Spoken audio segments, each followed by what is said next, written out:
Hello everyone, welcome to another video. I'm Randy, and this is the second in a series, and it's a series that started as a response to an idea by Dale over at Gatefold 33, which I'll put a link below for his first video on this. And it's to show a record from every year from your birth year until this year right here. And this is, since I'm an old, this is going to be a second in a series. And this time I'm going from 1974 to 1990. And so I'm going to show an album for every year, and might as well get started. For 1974, it's going to be this Fleetwood Mac album, Heroes Are Hard to Find, which a long time ago, I originally had this on 8-track, and I finally got it back in my collection because I don't have anything to play with 8 tracks on. And it's Bob Welch's last album with the group, and it's probably his finest hour. You got the title track, Heroes Are Hard to Find, which should have been a big hit single. I don't know why it wasn't. You got a couple great ballads by Christy McVie, and Come a Little Bit Closer, and what's the other one? Prove Your Love. And you've always got to have Bob Welch talking about the supernatural a little bit. He had Hypnotized on the one before this, and then he's got Bermuda Triangle on this one, which is a great killer song. So anyway, that's my 1974 Heroes Are Hard to Find on the Reprise label. And then you got 1975. I'm going to show Alice Cooper. This is his first solo album as he left the Alice Cooper group, and probably his best one, I don't know, but still produced by Bob Ezrin. It's got the title track, Welcome to My Nightmare, which is what the album is. Devil's Food. Before Michael Jackson used Vincent Price, Alice Cooper did. Also got Black Widow, got a nice ballad, and Only Women Bleed. A couple other good rockers, and Department of Youth and Cold Ethel. Really good album by Alice Cooper from 1975. It's the inner with Atlantic label. And that's my 1975. 1976 is going to be one of my all-time favorite albums, and that's Warren Zevon's self-titled album, who should be in the Hall of Fame, by the way. It's got one of my all-time favorite songs in Desperados Under the Eaves. It's got a great historical song in Frank and Jesse James. Good rocker, and I'll Sleep When I'm Dead. French Inhaler, a wonderful song, talks about Marilyn Monroe. And he's got Mohammed's Radio, which Linda Ronstadt covered. Hasten Down the Wind, which Linda Ronstadt covered. Poor, Poor, Pitiful Me, which Linda Ronstadt covered. She must have really liked this album.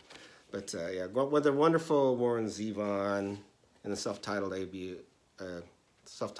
from 1976. 1977 comes the debut by Mink Deville, and that's Willie DeVille on the cover, and the band on the back right there.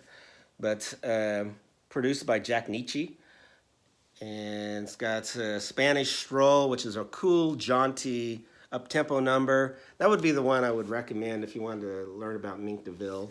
And maybe a ballad like Mixed Up Shotgun Girl, because he's really great on the ballads too. Cadillac Walk is a great song too, Can't Do Without It. But wonderful debut by Mink Deville, who would later get rid of the, kind of like Alice Cooper in a way. And it would just be Willie DeVille later, and the Mink Deville group would be no more. But like I said, I would check him out, and Spanish Stroll would probably be the song to check out on him.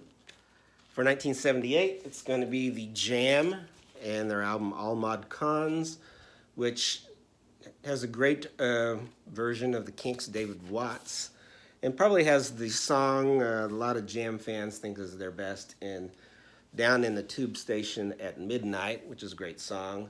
A-Bomb and Wardour Street, Billy Hunt, I think is really good. But wonderful album by The Jam, Paul Weller on vocals, and Rick Butler on drums, Bruce Foxton on bass guitar. But The Jam from 1978. Oh, and here's the label. It's on Polydor. There we go. 1979, I've got Dave Edmonds and the album Repeat When Necessary, which was basically Rockpile with just his name attached to this. I think for some kind of legal reasons. It was on Swan Song, and it's got his definitive version of Elvis Costello's song Girls Talk. It's also got the song Queen of Hearts, and if I can else get the rest of the songs here. Oh, it does a great version of Graham Parker's Crawling from the Wreckage, and what's the other one on here? Oh, kind of a humorous song, and Creature from the Black Lagoon. Well, it just says Black Lagoon here, but wonderful record by, like I said, it's got the Dave Edmonds name on it, but it's basically Rockpile. And that's my one for 1979. 1980, a power pop classic. Some may call it new wave, I guess, but and it's Any Trouble, and their album Where Are All the Nice Girls? With Clive Gregson was the lead singer. He later went on to do some Americana stuff, but it's got some great songs on there. Like Second Choice would be probably the tune to check out, I think. Playing Bogart's another really nice one. Girls Are Always Right, and just a wonderful album of power pop by Any Trouble for 1980. Next we have the classic power pop, jangle pop debut by the DBs. This is the album Stands for Decibels, with the great Peter Hosapple on vocals and guitar and organ. You've got Chris Stamey. Also, these are the two main songwriters. Also on vocals and guitar. You've got Gene Holder on bass and Will Rigby on drums. And just a great lineup. You've got it's produced by Alan Betrock and the group, but on the board is Mitch Easter. So wonderful album by the DBs. Anybody's into power pop or kind of jangle pop, I mean, this is like one of the grails to have. The DBs. Did I say that was 1981? I can't remember if I even said the year for that one. And I guess I've been forgetting to show the labels. This is on the Albion label. DBs. And so next is 1982. For 1982, it's, you know, I had to show them somewhere, and that's The Who and their album It's Hard, which gets a lot of flack, but I think it's a really good album, and I think it's underappreciated. It's got two killer singles, and Athena and Eminence Front, which was totally different for the group. Of course, this is the album, you know, it's without Keith Moon, but it's still a fine album. I like the ballad A Man Is a Man, One Life's Enough, I've Known No War. Great, I think it's a great album by The Who. Of course, I think most about everything's great by The Who. For 1983, I'm going with another debut, and this is a Scottish group, and it's Aztec Camera with Roddy Frame. I think that's him there. The main songwriter, singer, guitarist. And this is a wonderful, I guess we'd call it jangle pop or alternative. But anybody I think that liked the House Martins or loved Orange Juice would really love this album. And it starts out really great with the song Oblivious, and The Boy Wonders. Those first two tracks, if you want to check them out, that's the ones I would suggest. But another great album from 1983, and that's Aztec Camera. 1984, I'm going with Dwight Twilley, God in the Power Pop Circles. This is the album Jungle.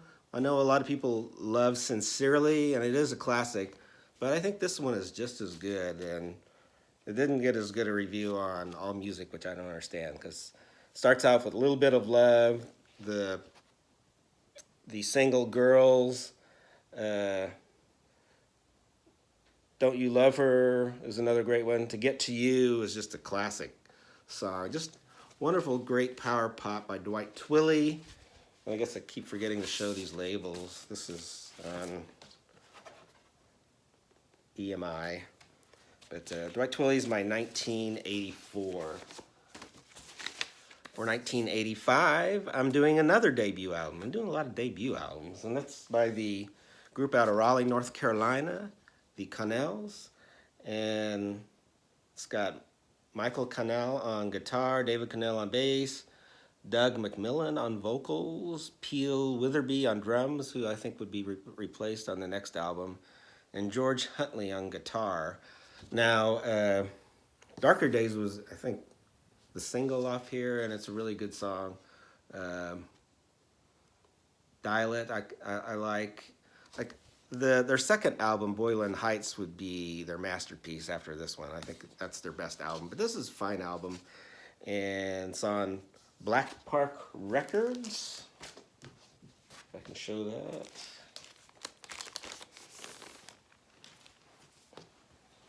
It's kind of a different label. Nice blue. So that's my 1985. 1986 is another favorite artist of mine, and that's the great Billy Bragg with the unique album title, Talking with the Taxman About Poetry. And wonderful album. He's got some Johnny Marr from the Smiths guitarist helping him on here. Christy McCall also helps him on here, but greetings to my favorite tracks on here, probably greetings to the New Brunette, the wonderful Levi Stubbs Tears, if you know who Levi Stubbs is. He was the lead singer of the Four Tops, and Wishing the Days Away. And of course, he's always been a supporter of the working man, and he's got another good song on here. If I can find it, there's a Power in the Union. The great Billy Bragg for 1986. My album for 1987 is another debut. This is by Dave Alvin, who was in the Blasters. He was the lead guitarist and songwriter in the Blasters, and his brother Phil was the singer. And after he left the Blasters, he went with the group, the punk group X. They did one album together, and then he went solo with this album right here. In fact, he does a song on here that he had on the X album, 4th of July, which I think I like the album on the X version better than this one. But this is a fine roots rock record. He shows his love of country, blues, and roots rock. Fine rocker and Romeo's Escape. And this is called Romeo's Escape in the U.S., but in Britain it was called Every Night About This Time, which is a wonderful song on here as well. Also, I Wish It Was a Saturday Night. It's a great tune, but wonderful album if you like roots rock. And he really developed, I think, after leaving the Blasters as a singer himself. Dave Alvin, Romeo's Escape. 1988 is going to be another one of my favorite artists, and I think I have everything he's ever done. And that's Graham Parker, and this is the Mona Lisa's Sister.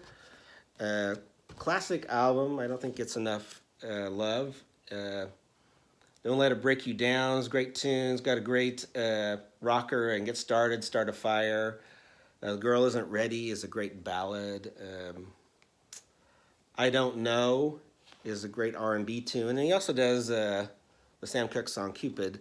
But he always had a love for R&B as well. And this was, like I said, from 1988.